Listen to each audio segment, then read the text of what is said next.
Today, we're diving into a really high-stakes conflict between two powerful systems. On one hand, you've got the legal and financial framework that's been in place for centuries. And on the other, a challenger, one that claims its authority from what it sees as foundational principles. This is a clash of precedent and belief, and there are billions of dollars on the line. So let's just start with this question. What if the laws and the financial systems you rely on every single day had a direct competitor? One that in the eyes of its followers is actually more powerful? This isn't just some theory. It's the very real conflict we're going to unpack right now. Okay, so let's begin with what's familiar to all of us. We're going to call it the legacy system. This is the established legal and governmental framework of the United States. To really get a handle on the challenge, we first have to understand exactly what's being challenged. Now, the bedrock of this whole system is, of course, the U.S. Constitution. It was ratified more than 230 years ago, and Article V makes it pretty clear. It says the Constitution and the laws made from it are the supreme law of the land. You can think of this document as the source code for the entire legacy framework. This right here really breaks down how that power is spelled out. The Constitution gives Congress the authority to build and run the country's most basic structures. They can coin money and regulate its value, they can punish counterfeiters, they oversee commerce. These specific powers, written right into the document, are the legal foundation of the entire U.S. financial system. And here's what that authority looks like in action.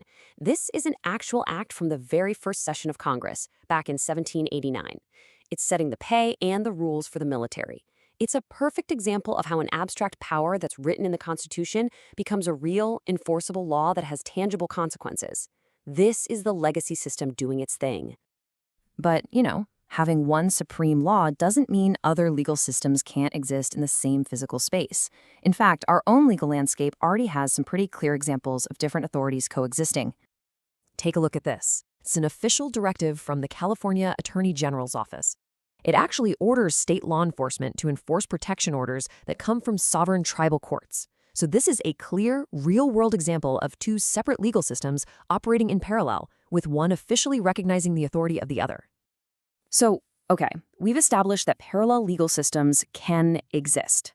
Now, let's turn to a system that isn't just asking for coexistence. It's actually claiming to be the primary authority. This is what we'll be calling the revived system. This is the seal of the House of YHW Yisrael. Now, according to the source documents we're looking at, this is the entity that's putting forward its own legal framework. It's presenting a direct challenge to the jurisdiction of the legacy U.S. system. And their legal filings are very, very specific. They're accusing Sacramento County officials of conspiracy, of denying services, and hiding public records, all because they tried to file their legal documents. So you see, this isn't just some philosophical debate. It's a direct legal challenge, and it's based on their own claimed authority.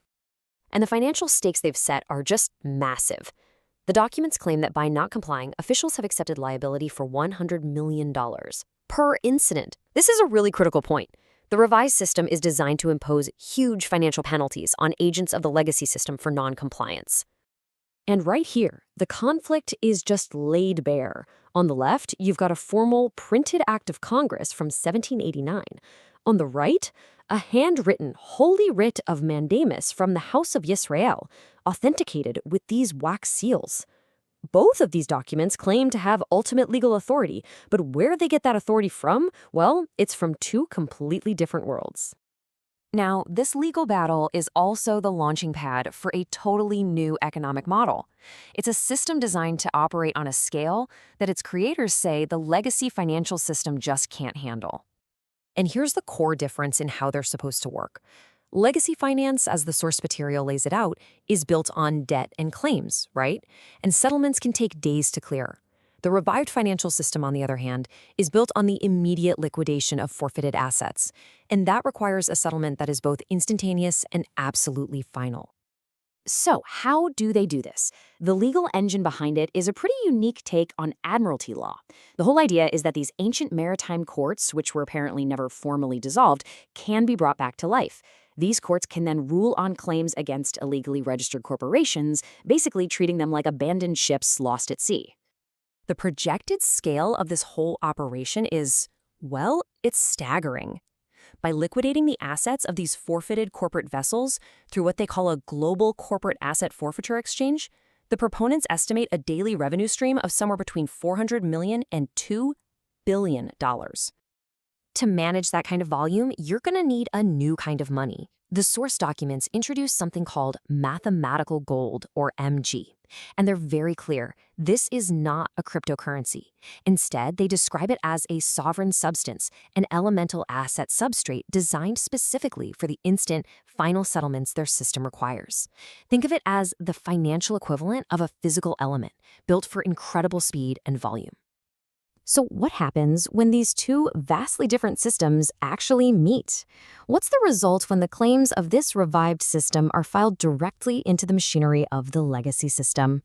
Well, a formal complaint detailing all of these ideas was filed with a federal agency. And in response, the legacy system did what it does best. It generated a standard, automated reply. And here it is. This is the response from the SEC's Office of Inspector General. It's a standard form letter, it confirms they got the complaint, it outlines a process, and it says that because of privacy, they won't be providing any updates.